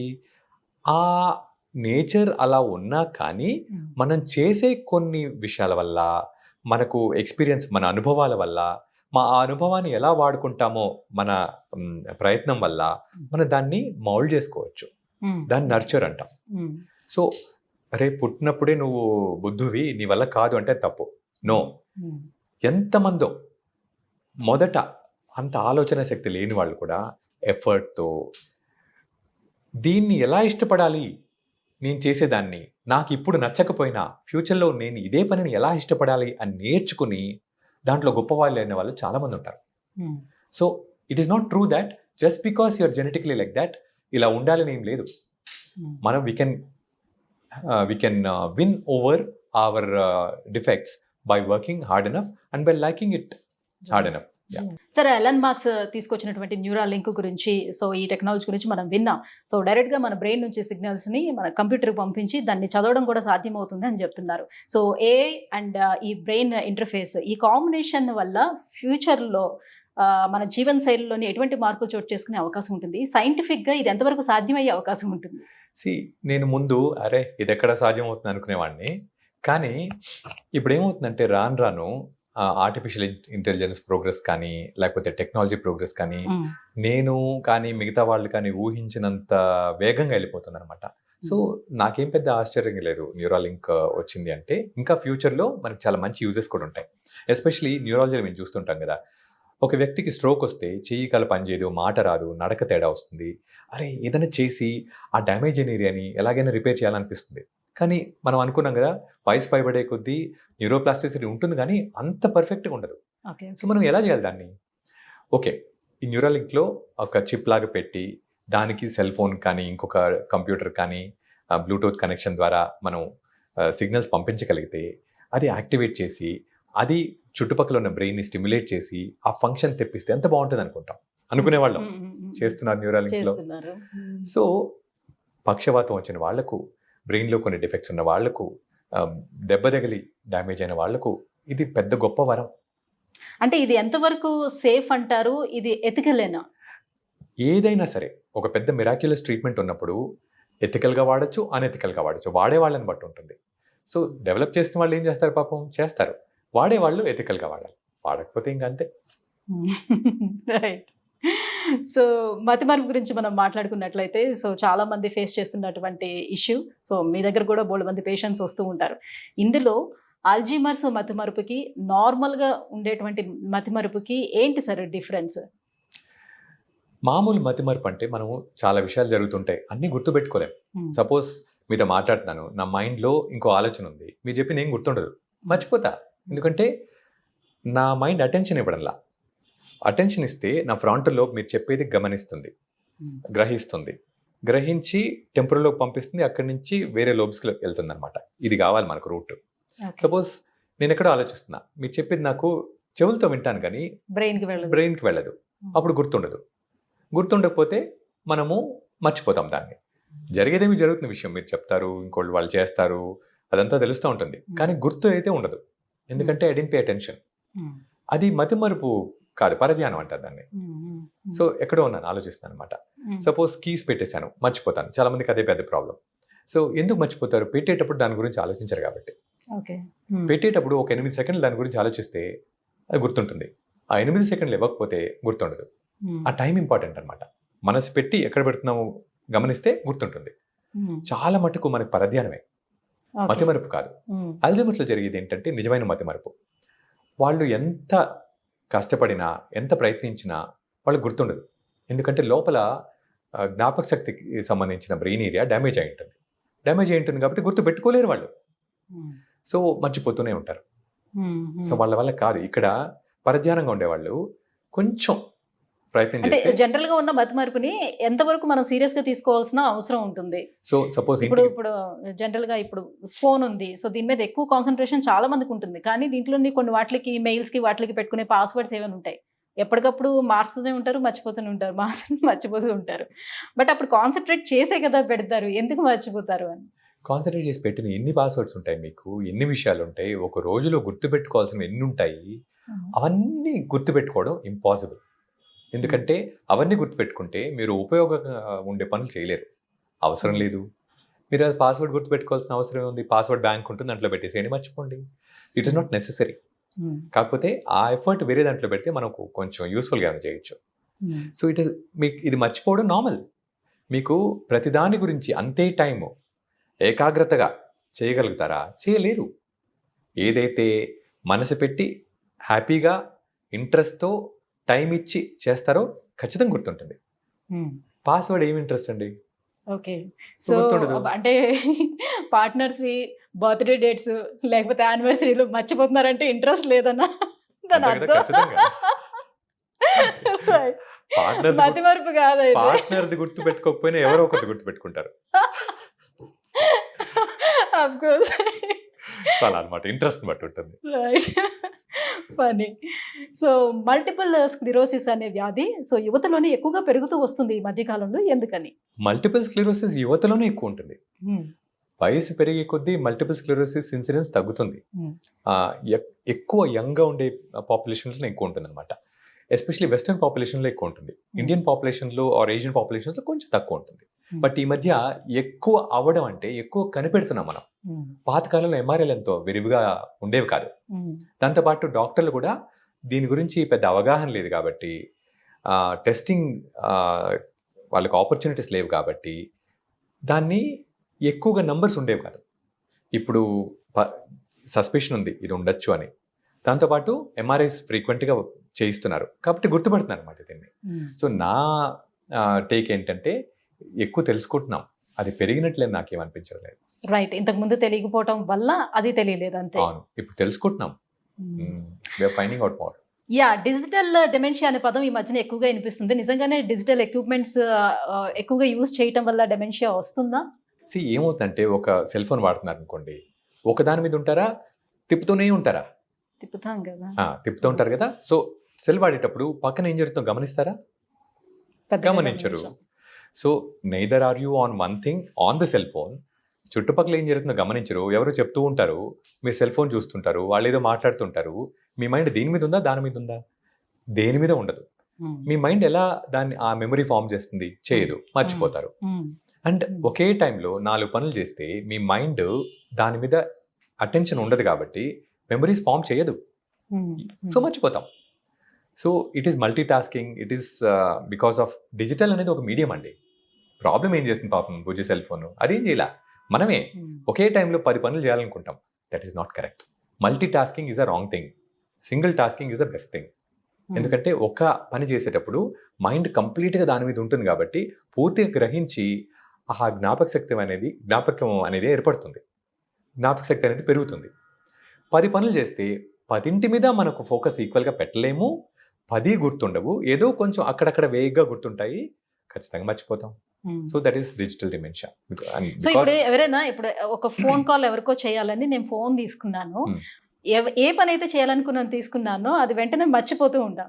సో వేరే దాంట్లోకి ఎందులోనికో వెళ్ళిపోతూ ఉంటాం. అంటే ఇది డిస్ట్రాక్షనేనా? కేవలం డిస్ట్రాక్షన్ అంటారా? మీ మైండ్లో 2 ఆలోచనలు వస్తే ఒక ఆలోచన గుర్తుండడానికి ఆ టైం పడుతుంది. 8 సెకండ్లు కావాలి. మీరు ఇచ్చారా 8 సెకండ్లు? ఇవ్వలేదు, మర్చిపోతారు. మరి ఇవ్వాలి 8 సెకండ్లు. ఏది గుర్తుపెట్టుకోవాలనుకున్నా, ఇంక్లూడింగ్ మేకింగ్ కాల్, ఎవరికి కాల్ చేయాలో అనేది ఒక 8 సెకండ్లు ఆలోచించారనుకోండి, మర్చిపోరు. కళ్ళు అంటే చూపు లేని వారికి మెమరీ పవర్ బాగా ఎక్కువ ఉంటుంది అంటారు. ఎలా? ఏమవుతుందంటే బ్రెయిన్ ఎక్కడైతే ఒక ఫంక్షన్ లేదో మిగతా ఫంక్షన్స్ డెవలప్ చేయడానికి కొంచెం ట్రై చేస్తుంది అనమాట. Brain tries to compensate. ఎందుకంటే మనం ఫస్ట్ బతకాలంటే సర్వైవల్ అనేది మనకి ఇన్బిల్ట్ అనమాట. ఎందుకంటే మనకేం కావాలి? సర్వైవల్ కావాలి, ప్రాపగేషన్ కావాలి. ఇంతకుముందు అనుకున్నట్లు సర్వైవల్ కావాలంటే బ్రెయిన్ అయినా ఒక భాగం దెబ్బతింటే వేరే ఉన్న భాగాలతో ఎట్లా దాన్ని కాంపెన్సేట్ చేయొచ్చు, ఏ విధంగా మనకు నార్మల్ లైఫ్ అది లేకపోయినా గడవచ్చు అనేది నేర్చుకుంటుంది అనమాట. That is neuroplasticity again. ఏమవుతుందంటే నాకు పేషెంట్, ఒక వింత పేషెంట్ వచ్చారు. సో కంప్లీట్లీ బ్లైండ్, కానీ దారి చూసుకుంటూ వచ్చేసారనమాట. ఎందుకు బ్లైండ్ అయ్యారు ఆ పేషెంట్? ఆక్సిపిటల్ లోబ్ అని వెనకాల ఉంటుంది, అది 2 పక్కల డ్యామేజ్ అయింది. సో చూపు పోయింది. పోయిన తర్వాత ఏమైందంటే పక్కనే ఉండే పెరైటల్ లోబ్స్ ఆక్సిపిటల్ లోబ్ ఫంక్షన్ని టేక్ ఓవర్ చేసింది. సో బ్లైండ్ సైట్ అంటాం దాన్ని. చూపు పోయినా వేరే పార్ట్తో చూడగలిగిన patient. So brain adapts because of neuroplasticity. It learns అనమాట. సో సపోజ్ ఒకరికి చూపు లేదనుకోండి, బ్రెయిన్లో వేరే భాగాలు కొంచెం బాగా డెవలప్ అవుతాయి. To develop the skills well enough to compensate అది లేని దానికి. అలా బ్రెయిన్ అనేది very very mouldable organ. So మన రోజువారీ జీవితంలో మన మెమరీ పవర్ని పెంచుకునేందుకు ఏం చేయొచ్చు? దీనికి ఏమైనా చిట్కాలు ఉన్నాయా మనకి? సింగిల్ టాస్కింగ్, మంచి నిద్ర, 8 గంటల నిద్ర ఉండాలి. నిద్రలో నేను చెప్పనేది లింఫాటిక్ సిస్టమ్ అనేది it clears all the waste toxins. ఆ టైం ఇవ్వాలి మనం. మనం ఏం చేస్తాం? సెల్ ఫోన్లో కూర్చుని దాన్ని చూస్తూ 1 o'clock వరకు స్పెండ్ చేస్తాం. సో మనకు నిద్ర అనేది కలత నిద్ర ఉంటుంది, ఎనఫ్ టైం ఉండదు. మళ్ళీ పొద్దున్న నుంచి పరిగెత్తాలి కదా. సో ఇవన్నీ when you don't give enough time, నీకు ఆ వేస్ట్ క్లియర్ కాదు. అప్పుడు బ్రెయిన్ మీద ఎఫెక్ట్ చూపిస్తుంది. డిక్రీస్ మెమరీ, ఇర్రెగ్యులర్ స్లీప్, అవన్నీ ఉంటాయి. సో మెమరీ తగ్గుతుంది. అది ఏదైనా పని చేసేటప్పుడు ఓన్లీ 1 thing, సెల్ ఫోన్ పక్కన పెట్టేసి దాని మీదే ఉండండి. అప్పుడు ఏమవుతుంది? అటెన్షన్ ఉంటుంది, ఫ్రంటల్ లోబ్ యాక్టివ్గా ఉంటుంది. యాక్టివ్గా ఉంటే సిగ్నల్ని అక్కడ తీసుకొని టెంపరీలోకి పంపించి లోపల అతుక్కునేటట్టు చేస్తుంది. ప్లస్ ఇంట్రెస్ట్ ఉండాలి. ఇంట్రెస్ట్ ఉంటేనే మన అటెన్షన్ ఉంటుంది. ఇంట్రెస్ట్ లేకపోతే అటెన్షన్ ఉండదు. గుర్తుపెట్టుకో, ఓకే. ఏదైనా సరే మీరు సో చాలా మంది చెప్పుకుంటూ ఉంటారు అయితే నేను చాలా గ్రేట్, నేను మల్టీ టాస్కింగ్ చేస్తూ ఉంటాను, ఇది అది అది ఇది అని. సో దీనివల్ల మేల్ కన్నా కీడు ఎక్కువ జరుగుతుంది. చాలా మల్టీ టాస్కింగ్ అనేది మనం ఎన్ని విషయాలు చేసామనేది చెప్పుకోవడం గొప్పే, కానీ ఒక విషయం బాగా చేయడం అనేది ఇంకా గొప్ప. అంటే కొంతమంది అంటుంటారు మల్టీ టాస్కింగ్ చేయడం వల్ల బ్రెయిన్ చాలా షార్ప్ అవుతుంది. ఎక్కడ షార్ప్ నేను చూస్తుంటాను కదా, వాళ్ళంతా నా దగ్గరికి వస్తుంటారు. So no, it is not sharp, it is dull. ఎందుకంటే ఒక దాని మీద ఫోకస్ చేస్తే బాగా గుర్తుండి దాంట్లో ఎక్స్పర్ట్స్ అవుతారు. 10 చేస్తే చాలా తక్కువ మందికి, కొందరు జీనియసెస్ ఉంటారండి, వాళ్లకు కేపబుల్. కానీ మెజారిటీ ఆఫ్ ద పాపులేషన్ మనము అలాంటి వాళ్ళం కాము. ఒక్క టాస్క్ 1 టైం చేస్తే దాన్ని గుర్తుపెట్టుకుని కొంచెం బెటర్ అవ్వగలుగుతాం, అంతేగాని 10 చేసేస్తే అన్ని ఫ్లాప్ అవుతాయి. అలా ఏం లేదు, that's not true. Right sir, Parkinson's disease ఇది ముందుగానే కనిపెట్టడానికి ఎర్లీ సైన్స్ ఏముంటాయి? So loss of smell is one sign. ఇంతకుముందు అనుకున్నట్లు REM behavioural disorder is one sign. Restless legs is one sign. REM behavioural disorder చెప్పాను కదా, నిద్రలో డ్రీమ్స్ ని యాక్ట్ అవుట్ చేస్తూ ఉంటారు. స్మెల్ పోతుంది తొందరగా పార్కిన్సన్స్ వాళ్ళకు ఎర్లీ స్టేజెస్ లో. కొందరికి కాళ్ళు కదుపుతూ ఉంటారు, కాళ్ళలో ఏదో పాకినట్టే ఉంటుంది, కాళ్ళు ఇట్లా కదుపుతూ ఉంటారు. నిద్రపోతున్నప్పుడు కూడా కంటిన్యూస్ అది periodic limb movements of sleep అని నిద్రలో కదుపుతుంటారు. మామూలు కూర్చున్నప్పుడు మెలకువలో కూడా ఇట్లా కదుపుతూ ఉంటారు అన్నమాట కాళ్ళు. సో దాన్ని రెస్ట్లెస్ లెగ్ సిండ్రోమ్ అంటాం. ఇవన్నీ కొన్నిసార్లు ఎర్లీ సైన్స్ ఆఫ్ పార్కిన్సన్స్. అలా ఉన్న వాళ్ళందరికీ పార్కిన్సన్స్ అని భయపడే అవసరమే లేదు.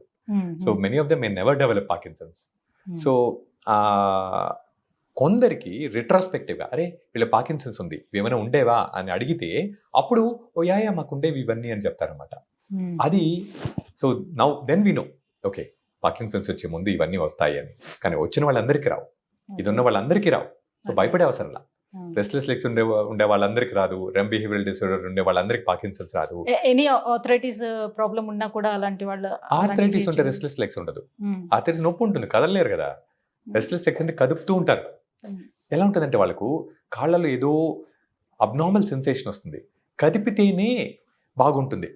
కదిపిన తర్వాత కాసేపు తగ్గుతుంది, మళ్ళీ ఇంకొక వేవ్ స్టార్ట్ అవుతుంది, మళ్ళీ కదపాలి, మళ్ళీ కాసేపు గమనుంటారు, మళ్ళీ ఆ సెన్సేషన్ స్టార్ట్ అవుతుంది, మళ్ళీ కదుపుతారు. ఆ విధంగా ఉంటుందన్నమాట. That is restless leg syndrome. So మనం ఎక్కువగా స్ట్రెస్లో ఉండేటప్పుడు, లేదనంటే బాగా యాంగ్రీలో ఉండేటప్పుడు, కోపంలో ఉండేటప్పుడు మనం తీసుకున్నటువంటి డెసిషన్ ఏవైతే ఉంటుందో అది చాలా వరకు రాంగ్ అవుతుందని చెప్తారు. ఎందుకు అట్లా రాంగ్ అవుతుంది? కోపంగా ఉన్నప్పుడు మనము అటెన్షన్ ఇవ్వము, మన లింబిక్ సిస్టమ్ కూడా చాలా అబ్నార్మల్గా పనిచేస్తూ ఉంటుంది.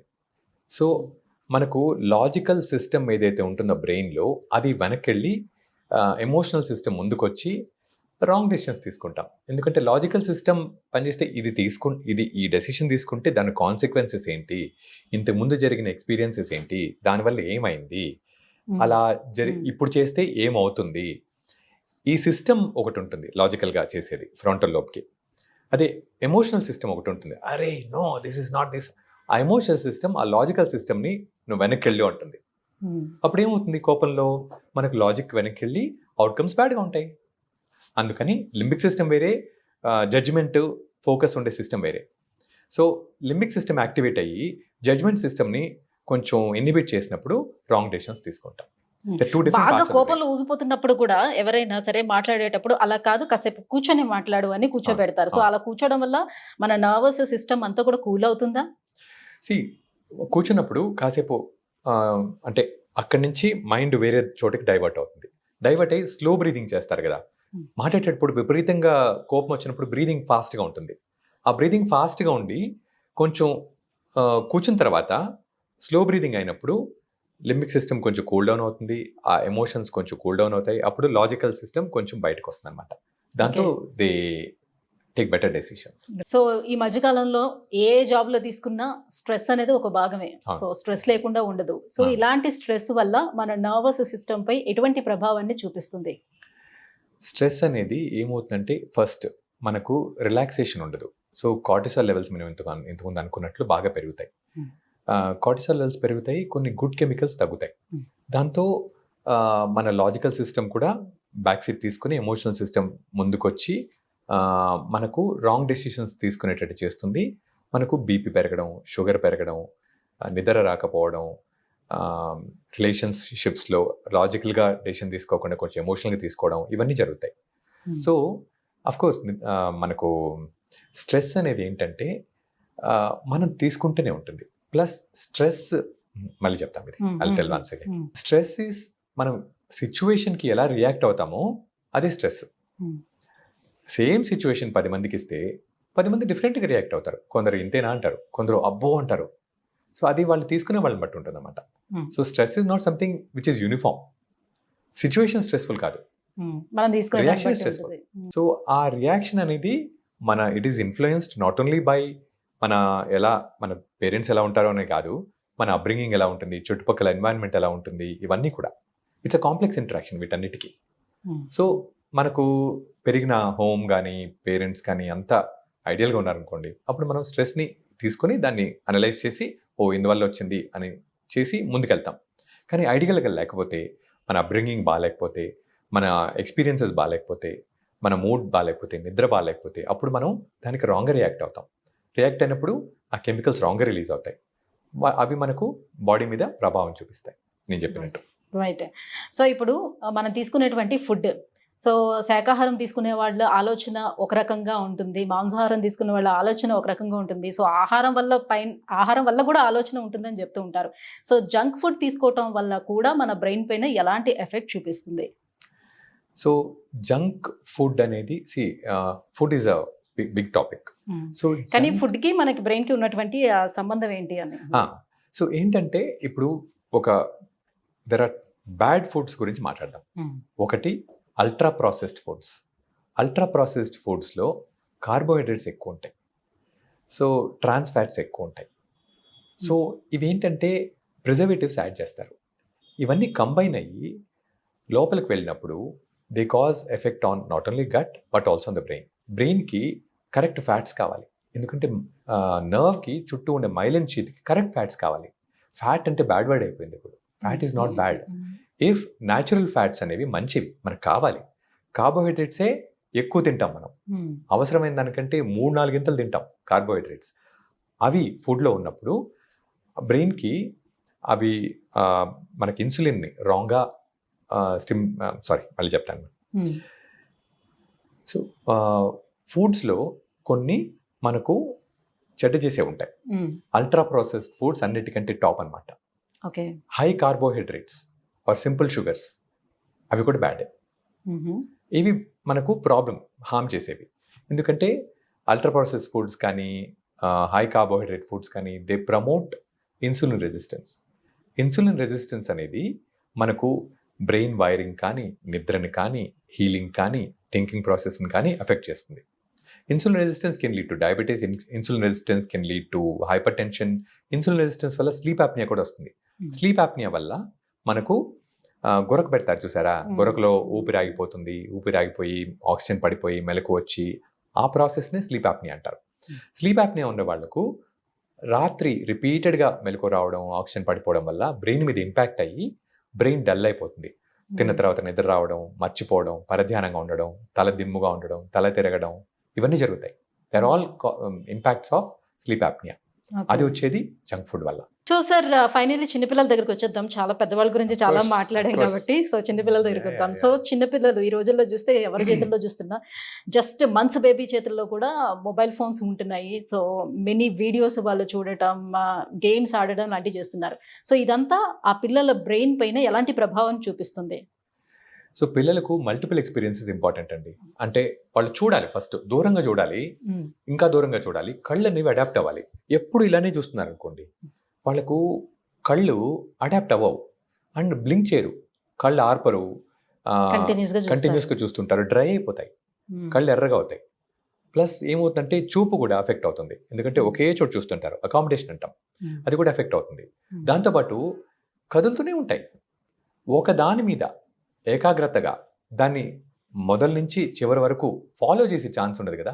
ఈ కార్టూన్ తర్వాత ఇంకో కార్టూన్, దాని తర్వాత ఇంకో వీడియో, ఇంకొక ఇది, అట్లా కదులుతూ ఉండేసరికి కంటిన్యూస్ అటెన్షన్ అనేది వాళ్ళకు అర్థం కాదు. సో అటెన్షన్ తగ్గిపోతుంది, ప్లస్ ఈజీ అయిపోతుంది ఎంటర్టైన్మెంట్. సో వేరే వాటి మీద ఇంట్రెస్ట్ పోతుంది, డోపమైన్ ప్రాబ్లం.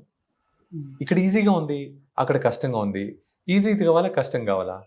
పాతకాలంలో ఫ్రెండ్స్‌తో పాటు వెళ్ళాలి, అరేంజ్ చేయాలి, ఆడుకోవాలి. అప్పుడు మనకు హ్యాపీగా అనిపించేది. ఇవన్నీ తెలియవు కాబట్టి. ఇది ఉన్నప్పుడు ఎంటర్‌టైన్‌మెంట్ అంతా ఇదే ఇస్తా ఉంది. ఇదే ఇచ్చినప్పుడు వాళ్ళతో ఎవరు మాట్లాడతారు? అంటే వాళ్ళ పనిలో వాళ్ళు ఉంటారు. వీళ్ళ పనిలో వీళ్ళు ఉంటారు. వీళ్ళకి కష్టం కదా! వాళ్ళని డిస్టర్బ్ చేసి ఆడుకోమని చెప్పడం. ఇది సెల్ ఫోన్ ఫిజికల్‌గా కూడా చూసుకుంటా వీళ్ళకి ఇంకా మూవ్‌మెంట్స్ ఉండాలి. ఇది కూడా కష్టమే కదా! కష్టమైపోతుంది. So easy dopamine quick fix వచ్చేస్తుంది వాళ్ళకి ఇక్కడ. అక్కడికి వెళ్ళి ఆడుకునే బదులు ఇక్కడ చేసేద్దామని. అండ్ అటెన్షన్ ఉండదు. మెమరీ ఫామ్ అవ్వడానికి ఛాన్స్ ఉండదు. టైం ఇవ్వరు. ఆ విధంగా కాగ్నిటివ్ డిక్లైన్ ఉంటుంది. వాళ్ళకి ఆ తెలివి ఏదైతే ఉండాలో కొంచెం తక్కువైపోతుంది. అఫ్ కోర్స్ కంప్లీట్‌గా బ్యాడ్ అనను. కొన్ని మంచి పాయింట్స్ కూడా ఉంటాయి. కానీ బ్రెయిన్ ఎదుగుదలకు కొంచెం అది ఇబ్బంది కలుగజేస్తుంది. అలా. సో ఒకప్పుడు చూసుకుంటే సార్ మనకి క్లాస్ రూమ్‌లో బ్లాక్ బోర్డ్ మీదే అన్ని ఎక్స్‌ప్లెయిన్ చేసేవారు. మనం బుక్స్‌లో చూసుకొని చదువుకునే వాళ్ళం, దాన్ని గుర్తుపెట్టుకునే వాళ్ళం. అంతా బాగుండేది. ఇప్పుడు చూస్తే క్లాస్ రూమ్స్‌లోనే ప్రొజెక్టర్స్ వచ్చాయి, స్క్రీన్స్ వచ్చేసాయి. సో వీటిలో ఎక్స్‌ప్లెయిన్ చేస్తున్నారు. సో చూస్తూ ఉండేదాన్ని ఏదైతే ఉంటుందో అది ఎక్కువగా గుర్తుపెట్టుకుంటుంది. ప్రాక్టికల్‌గా చూసేటప్పుడే ఎక్కువగా గుర్తుంటుంది అనే కాన్సెప్ట్‌లో వెళ్తున్నారు. సో రెండిట్లో ఏది బెటర్ అంటారు? దీనివల్ల వచ్చే నష్టాలు ఏమైనా ఉంటాయా? వినడం వర్సెస్ చూడడం. వినడం తెలుసుకోవాలి మనం దాని గురించి. దాని తర్వాత అనుభవించాలి. అనుభవం ఉందనుకోండి, దాని గురించి ఏమీ తెలియదు అనుకోండి, అప్పుడు మనకు అది అర్థం కాదు. తెలుసుకొని అనుభవిస్తే అప్పుడు గుర్తుండడానికి ఛాన్స్ ఉంటుందన్నమాట. సో రెండు కావాలి. రెండు కావాలంటారు. రైట్. సో మెదడులో వచ్చేటువంటి కణుతులు ఈ మధ్యకాలం కొంతమందిలో ఎక్కువ మందిలోనే చూస్తున్నాం. ఇది కేవలం జెనెటిక్‌గా మాత్రమే వస్తదంటారా? లేకపోతే నార్మల్ పీపుల్ కూడా రావచ్చు? ఎవరిలో ఎక్కువగా వచ్చే అవకాశం ఉంటుంది? ఎలా వస్తాయి? కొందరికి జెనెటిక్ ఉంటుంది. కొందరికి జీన్స్‌లో లేకపోయినా వస్తుంది. సో అన్నిటికీ కారణాలు క్లియర్ కట్‌గా ఉండవు. రకరకాల కణుతులు ఉంటాయి. మెజారిటీ కారణం లేకుండానే వస్తాయి. సో ఈ కారణం అనేది ఏమి ఉండదన్నమాట. ఓకే. సో బ్రెయిన్ ట్యూమర్ కంటూ ఏది పర్టిక్యులర్‌గా ఒక స్పెసిఫిక్ కారణం అంటూ ఉండదు. ఓకే. ఫైన్. కొన్ని ఇన్ఫెక్షన్ వల్ల వచ్చేవి అది మనకు తెలుస్తాయి. కణితులు అంటే అది ట్యూమరా లేకపోతే ఇన్ఫెక్షన్ వల్ల వచ్చిన కణిత అనేది కూడా డిఫరెన్స్ ఉంటుంది కదా. టీబీ కూడా కణితలాగే ఉంటుంది. న్యూరోసిస్టిక్ సర్కస్ కూడా చిన్న కణితలాగే ఉంటుంది. సో అది ఇన్ఫెక్షన్ వల్ల వచ్చేవి తెలుస్తుంది. అది మనకు టీబీ అనేది మనకు బాడీలో టీబీ ఉంటే అక్కడ డెవలప్ అవ్వచ్చు. న్యూరోసిస్టిక్ సర్కస్ అంటే మనం తిన్న పోర్క్ వల్ల కానీ లేకపోతే రా వెజిటబుల్స్ మనం వండకుండా తిన్న వెజిటబుల్స్ వల్ల కానీ వెళ్తుంది. సో ఆ నేచర్ ఆఫ్ ది కణితిని బట్టి మనం చెప్పాలి. ఇన్ఫెక్షన్స్ అయితే మనకు తెలుసు. బట్ మామూలుగా ట్యూమర్స్ మనకు కారణం ఉండకపోవచ్చు. కొన్నిసార్లు జీన్స్ వల్ల వస్తుంది. ఓకే. ఈ మధ్యనే జస్ట్ ఒక 10 days బ్యాక్ మా పక్కింట్లో జరిగినటువంటి సిచ్యువేషన్‌ని ఆధారంగా చేసుకొని అడుగుతున్నాను. సో ఏజ్ చాలా చిన్నది ఆవిడది. Just 33 years old she is. And తనకి ఎలాంటి సిమ్టమ్స్ పెద్దగా లేదు. జస్ట్ హెడేక్ మాత్రమే వచ్చింది. వన్ ఫైవ్ డేస్ తర్వాత అన్‌కాన్షియస్‌లోకి వెళ్ళిపోయింది. కింద పడిపోయింది. అన్‌కాన్షియస్‌లోకి వెళ్ళిపోయింది. హాస్పిటల్‌లో చూపిస్తే ఇంటర్నల్‌గా లోపల బ్లీడింగ్ అయిపోయింది అని. So she is dead. Yeah! So just ఒక 5 days గ్యాప్‌లోనే మొత్తం అంతా కూడా జరిగిపోయింది. అసలు ఈ సిమ్టమ్స్ తెలియకుండా ఎలా ఉంటాయి? లోపల అసలు ఇంటర్నల్ బ్లీడింగ్ అయిపోతుంది అని అంటే సిమ్టమ్స్ తెలియకుండా ఎలా? సో ఏంటంటే బ్రెయిన్‌లో ఒక పొరకు మాత్రమే సెన్సేషన్ ఉంటుంది. బ్రెయిన్ లోపల సెన్సేషన్ ఉండదు. ఓకే. సో ఆ పొర ఇన్వాల్వ్ అయితే అప్పుడు నొప్పి తెలుస్తుంది కానీ ఆ పొర ఇన్వాల్వ్ కాకపోతే బ్రెయిన్‌లో బాగా ప్రెషర్ పెరిగేంత వరకు నొప్పి తెలియదు.